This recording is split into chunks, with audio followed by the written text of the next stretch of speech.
South Beach savior? How Jay Cutler can rescue Dolphins in 2017. The 2017 NFL season is a more compelling story with Jay Cutler involved. This Miami Dolphins squad could turn out to be better for it, too.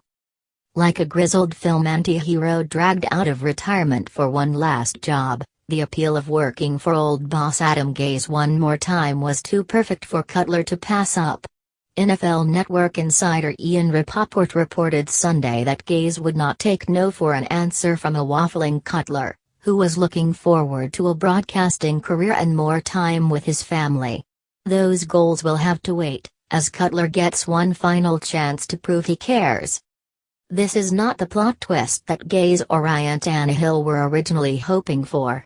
The team has not yet announced whether the Dolphins' starting quarterback will undergo surgery on his left knee, which he partially tore ligaments in last December. But this signing indicates that the Dolphins are ready to move on without him. The money in Cutler's contract, $10 million with $3 million more in incentives, clearly puts Cutler ahead of longtime Dolphins backup quarterback Matt Moore in the pecking order. It also gives deference to Tannehill by giving Cutler a borderline starter salary well below Tannehill's $17.975 million. But make no mistake that a painful week for Tannehill just grew darker with the knowledge that this is no longer his team. The NFL coldly moves on from injured players and there's no guarantee Tannehill ever gets this team back. Cutler set up for success. Gase earned his first head coaching job in Miami in large part because he already tamed Cutler. A maddening talent who contributed to many coordinators losing their jobs in Chicago, Cutler was a steady presence under Gase's tutelage in 2015. The numbers tell the story. Despite playing with a receiver group ravaged by injuries, Cutler finished with the best passer rating and touchdown-to-interception ratio of his career. The season ranked among Cutler's best 3 seasons in QBR, interception rate, yards per attempt and completion percentage. There was a level of comfort and maturity in Cutler's decision-making that was missing for much of his career. Often known for his open questioning of his coaches, Cutler trusted Gase implicitly. Much of Cutler's success in 2015 can be attributed to Gase asking him to do less. The Bears were as run-heavy as possible in close situations, which is the same playbook Gase used with Tannehill in 2016. After one of the worst stretches of his career early under Gase, Tannehill's season only turned around once the offense ran through running back Jay Cutler. That's one of the reasons why this situation looked so inviting to Cutler.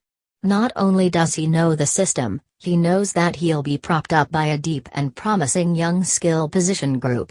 Ajayi has the complete skill set and aggression to be a top 5 running back. Receivers Jarvis Landry, Devant Parker, Kenny Stills and tight end Julius Thomas provide a group of pass catchers as loaded as any Cutler has ever played with. The 2013 Bears with Brandon Marshall and Alshon Jeffrey were pretty great, too. The Dolphins' offensive line was dreadful a year ago, and will depend on second-year left tackle Laramie Tunsil and hope for the health of center Mike Pouncey for improvement. The team's defense, led by Ndamukong Suh and Cameron Wake, has too much talent to play as poorly as it did a year ago. Overall, this is a more talented team than the ones Cutler had grown accustomed to in Chicago. It gives all the scorned Cutler believers, one last chance to be right about his incredible talent. Are the Dolphins worse off? Tannehill and Cutler are similar players in many ways. Both have more than enough raw skills to excel, but neither has consistently shown the anticipation or the pre-snap mastery displayed by the game's greats. Cutler is more likely to complete a few wow throws per game, while Tannehill is more likely to play it safe. One of Cutler's improved traits under Gase was his ability to get the ball out of his hands quickly, something that Tannehill has struggled with throughout his career. While there is still hope that Tannehill can grow into more than just a mid-level quality starter, this injury will make the Dolphins face some uncomfortable truths.